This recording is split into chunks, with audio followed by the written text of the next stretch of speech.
Okay student, तो देखिए three dimensional close packing का दूसरा पार्ट हम लोग कौन सा पढ़ रहे हैं? सीसीपी। पूरा नाम क्या है? Cubical close packing. और इसको समझने के लिए, क्योंकि ये 3 डायमेंशन में हो जाता है, तो ये एक्सिस और ये एक्सिस तो समझ में आ जाता है, लेकिन जो तीसरा एक्सिस जो बाहर निकल के चला जाता है उसको समझने में थोड़ा सा प्रॉब्लम होता है। तो जो मैं आपको हिंट दे रहा हूं उसको समझने की कोशिश कीजिएगा। क्यूबिकल क्लोज पैकिंग ये बिल्कुल आपको एफसीसी की तरह दिखता है, जो हम लोगों ने पिछले क्लास में पढ़ा था, जिसका नाम हमने दिया था face centred cubic unit cell. आइए, तो इसमें कुछ इंपॉर्टेंट पॉइंट जो हम लोग को एग्जामिनेशन पॉइंट ऑफ व्यू से दिमाग में रखना है, वो क्या दिमाग में रखना है कि सीसीपी बनाते समय बेस लेयर कैसा रखना होगा। तो बेस लेयर बिल्कुल वहां पर स्टैगर्ड मैनर में रखना होगा, स्टैगर्ड मैनर में। उसके बाद थर्ड लेयर किस वॉइड के ऊपर रखना होगा? तो थर्ड लेयर हम लोग ऑक्टाहेड्रल वॉइड के ऊपर रखेंगे। जैसे आपको पता है कि फर्स्ट लेयर जो हमने बनाया था वो स्टैगर्ड मैनर में था।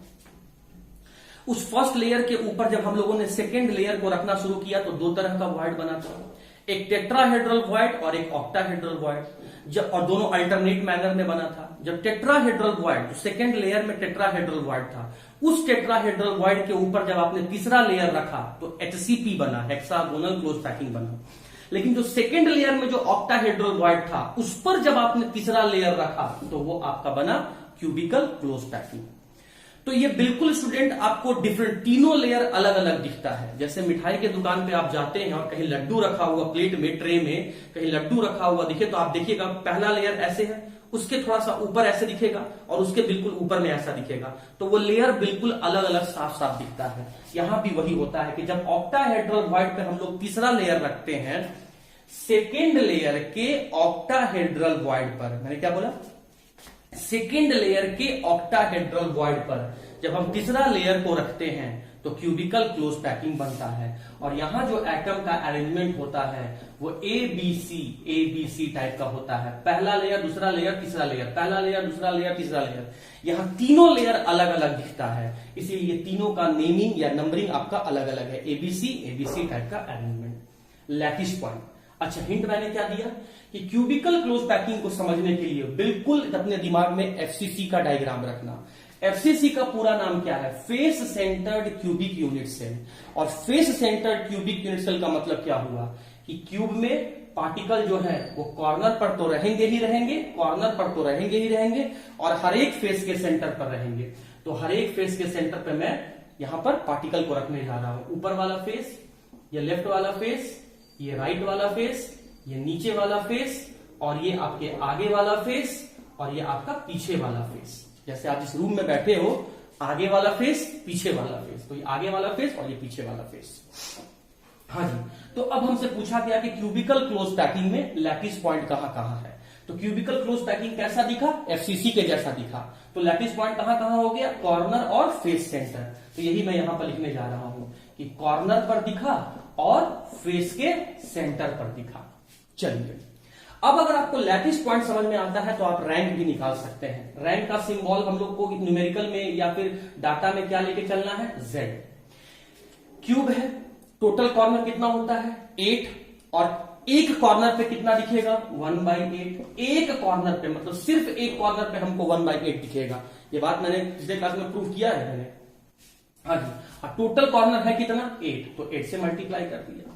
फेस के सेंटर पर, अगर किसी की फेस के सेंटर पर रखा जाए तो आपको सिर्फ आधा भाग ही उसका दिखेगा। जैसे बोर्ड आपको आधा ही दिख रहा है। और टोटल फेस होता है यहां पर कितना स्टूडेंट? 6, कि क्यूब में टोटल फेस है कितना? 6। तो जब इसको आप सॉल्व करेंगे तो यहां से आ जाएगा 1 और यहां से आ जाएगा 3। तो इसका मतलब स्टूडेंट यहां पर जो आपका रैंक निकल के आएगा वो रैंक निकल के आएगा आपका 4। और अब बात आता है कोऑर्डिनेशन नंबर। इसे भी जरा ध्यान से समझना। कोऑर्डिनेशन नंबर मतलब एक एटम को और कितना एटम टच कर रहा है। तो चलो, इसको समझने के लिए मैं इधर साइड वाला सारे को मिटा दे रहा हूं और अब आप सिर्फ इस ब्लू वाले पे गौर करना। तो देखो स्टूडेंट, इस ब्लू वाले को ये जितना भी ब्लैक वाला है उसी लेयर में ये सब सारा टच कर रहा है। 4 तो ये हो गया, और 4 नीचे वाला भी इसको टच करेगा। इस जो आप यहां पर देख रहे हैं, जो आपका बीच में बॉल बना हुआ है, फेस के सेंटर पर रखा हुआ है, 4 तो कॉर्नर वाले टच कर रहे हैं, और उसी क्यूब के नीचे से 4 और टच कर रहे होंगे। तो 8 तो यहीं से हो गया, और इसके ऊपर जो क्यूब है ना, उसका जो बेस में ऐसा 4 एटम होगा वो भी इसको टच कर रहा होगा। तो 4 4 8 और ऊपर से और 4, कोऑर्डिनेशन नंबर कितना हो गया 12। और जब कोऑर्डिनेशन नंबर 12 होगा तो उसका जो पैकिंग एफिशिएंसी आएगा 74% आएगा। और अगर 74% ये 4 एटम ने 74% जगह घेरा तो एम्प्टी स्पेस कितना बच गया, एम्प्टी स्पेस आपका 26% बच गया, 26% बच गया, मतलब इतना ही जगह सिर्फ खाली है।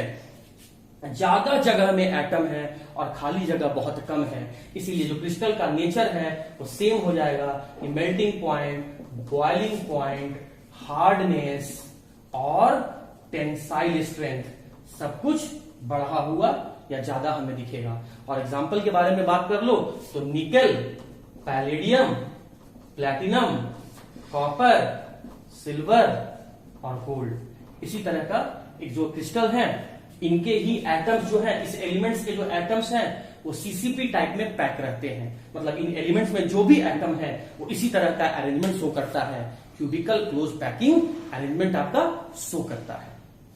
तो उम्मीद करता हूं स्टूडेंट कि हेक्सागोनल क्लोज पैकिंग और क्यूबिकल क्लोज पैकिंग दोनों डायमेंशन में, मतलब 3 डायमेंशन में आपको समझ में आ गया होगा।